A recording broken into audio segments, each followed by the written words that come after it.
સમયમાં ગુજરાતમાં આ મનુવાદી વિચારધારા વાળા આ ચૈતરભાઈ ને આનંદભાઈ ને જિગ્નેશભાઈ ત્રણેય અત્યારે તમે ધારાસભામાં છો ભાઈ, અમારા ગુલાબસિંહ ધારાસભામાં છે.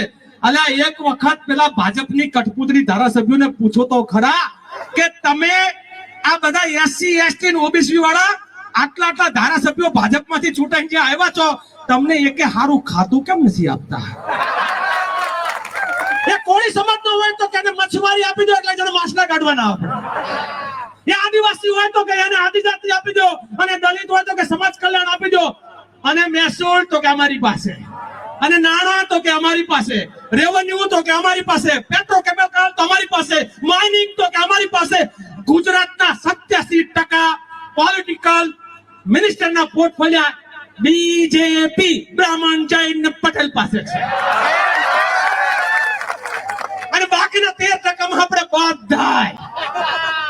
અને ત્યાં જઈને પેલો કે હા બોલો એટલે આપણા વાળા ત્યાં જઈને હા બોલે, કારણ કે ટિકિટ પેલા એમના હાકાઓ